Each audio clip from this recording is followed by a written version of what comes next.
Ora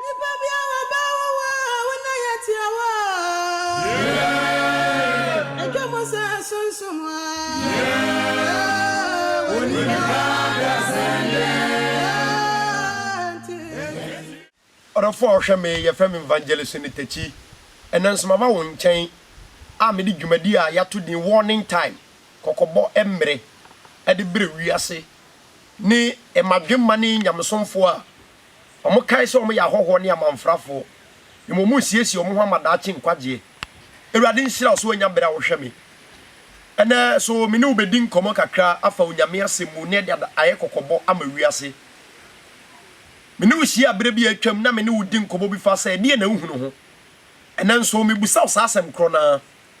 ede na nhunu de na nhunu wiase Jeremiah 1 chapter 11 ya me busa Jeremiah sa de na nhunu Jeremiah 1 chapter number 13 ya me busa Jeremiah sa de na nhunu Jeremiah 24:3 ya me busa Jeremiah sa de na nhunu na Amos chapter 7 verse 8 odifo Amos itere yenso eyimu nwotwe na ewrade ka kire me se Amos ede na nhunu e pa to nyame busa Amos ede na nhunu ese mi busa se ese ede na nipa de na nhunu na babura kan sem bebire se wiase ko na wie ya sa ne mari nyina bedadi ame ehu sa ampa wiase wie ebre aben na adu tikwa se ye boa ye ho se ye be firi wiase afiri na Nyankopon kan sem bi enam na wonkonkro so ma odifo Matthew ekire asem bi o Matthew chapter 24 verse number 12 say se wiase ko na wie ya bone bedoso Matthew 24 verse 12 o say wiase ko na wie ya bone bedoso e pa cho me bo anan no kre ewudie kronu duabo nyinse ituguo adwamamo ensanom enubone hwia azani nkontompo adoso Matthew 24:12 o say emumuyo bedoso ti beberedu an bedwo ene bone adoso am obi agya asore di fatu trim se won se bone doso wiase a Yesu Kristo asem o kan ye say wiase ko na wi a bone bedoso ntimpato huna na wa ma bibia kasa kirewo okay odifo na hum Nahum chapter 2 verse 4 odifo Nahum say se wiase ko na wie ya ka benya accident bebrebe odifo Nahum chapter number 2 verse 4 o say accident be doso me pa cho eyampa na oboa ene car accident alupre accident ship nya accident motor nya accident an accident left and right e wo mai bia so Bible nkomse no Nahum chapter 2 verse number 4 o say bone be doso bone na odifo bi efani Mika chapter 7 verse number 3 odifo Mika say se wiase ko na wie ya nipa be di bone matombe kwa so de makopen komse ni nhira ombe ko sa asofo bless wo mo e ba to me boa ena de otwe penalty aso dem de onum witi aso dem sofo akwagie adrosu ubonyamedin otonkuto ubonyamedin otonsuo insu 20 pesos no odedi 1 million o se nipa nse gubone so Mika 7:3 o mo se enye ye na nipa edi bone but ye hopu se enhyiramra me se die na ahunu ya Mika che Jeremia se die na ohunu o ka kire mo se die na ohunu me pa cho die na ohunu wiase na die na die ohunu die na ka kirew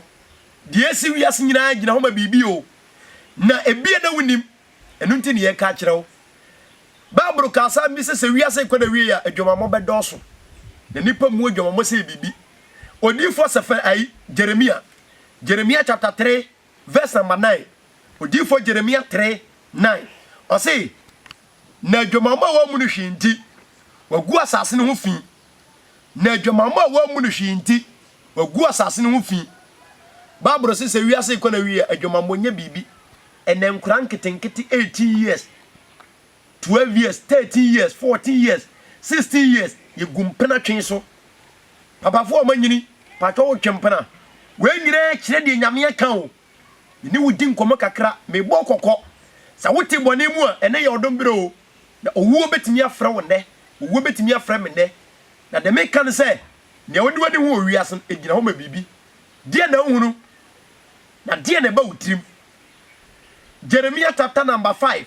Jeremiah chapter 5 verse 30 Jeremiah chapter 5 verse 30 was say wiase ko na wie ya ahobode ne ahodwiride ana oye na asase so na ubit wote se asem bi esia na ahodwiri ubitimi twa ono ani bati no da kwaji skaduro na nya hu enya ahodwiri se comforting be betre TV so say send me 1 million the mema 10 million send me 2 million mema 20 million ei o ma be mu ni kuro be ne yefiri mu yi asase ba ni sese adura ni patete so yi ana Christopher mo me ni mire o na yensu nyame asem na wiase aduru bone o se ahodwiri de ene ahobode no na asase so verse number 31 say na dinfo sankom tro ye kobobola so fu wesi we be wini e pa cho nyame football nti no obo wiase o ye beto aba wasi party we be wini party we be ye be wie no na de okay na ambam nanso still ni pada so di na chi Matthew 24 say wiase ko na wie dinfo atorofo bebre be ba false prophet omo na tonton ne ma no me ka ne pray they are material pastors and prophet omo ton ne ma pesika omo de japade na hoho mo omo kedi pagini si wo sora henie so Matthew 24 say false prophet bebrebe wiase me pato me se de na odu ani hunu nya me busa Amos 7:8 me busa se de na adu ani hunu enen tade ntientia krono a ye bo ni pe bo krono dieu nanso so hwan na ekoka me de me boda wuro da ubo de owaso betie no aya mani ntie aka kra bi na de obo so na asase no wesane obebu ni pattern Amos kan sem bi odifo Amos e ka se wiase kwa na wie ya ade bi besi yan hwa de kro Amos se wiase kwa na wie beto ohuhu dwom nipa beto ohuhu dwom Amos chapter 6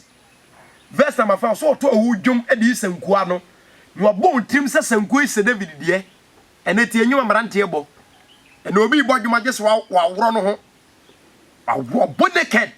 e wo nwumnum ha na ekoka Amos mboto ohuhu dwom tie na nyuma marante to unhu nyansa unti nyansa sembia wom unti afutu sembia wom eye dwamansam Amos se wiase ko na wie beto ohuhu dwom Amos chapter 6 verse 6 osini pa benom san okuram e ba to ni pa benom san ode kuram ene hwensa Ghana montene so enkana kumase takurade sunyane enensa ayensuo ama ewiase mfansa se bibi ti ni pe nom nsa boro me pa to de ehu na me bubo so yo me wonsam pia meka na bere ne mama tam no mama akonya ti me ne bubo so kakra bi na mamuani anda ho na ayo badwemba odwana je okra nkwa mika 311 si wiase ko na wie ya ya bagi sika ansa ne ebuaten na fosam ko police station fosam ko court ko hwe ya gisika ansa ne akanokore e de amawo obi di fo basika ntinu wadi bem Amos si wiase ko na wie ya bagi sika ansa ne ebuaten asofo bagi sika ansa no ma kire na difo agisika ansa no ma hye wonkom ti na wo kosofo ese cancel ebi de 5 million ebi de 2 million ebi de 50 cedis ebi de 100 Ghana cedis e pa cho babra hye wonkom mika 311 o se difo bagisika ansa no ma hye wonkom na so hu ne be koso nyina de ne twasa wo ye Yesu kan sem bi o se ye hunu we nyina ye hunu se na temu do no adu le twase nipa ya ahomboa be na wo yo anamo be na wutuo di abrabo na wo bo se wonyame pie ne monyam mprempre mu a wo benya osra hene mawura boaboa ho Matthew 24 verse number 44 si yenti munsie ese do amonwene hu mu no ana onipa ba no ebeba edon onipa nwene ho edon amenu mieni anwene ho sa bre no ana onyame beba empata ho boa be na wo yo o siesie ho die na ade wani hunu ewu TV so die na ade wani hunu odwom enche bebre me de masemu besi me bo kokko aka kire o say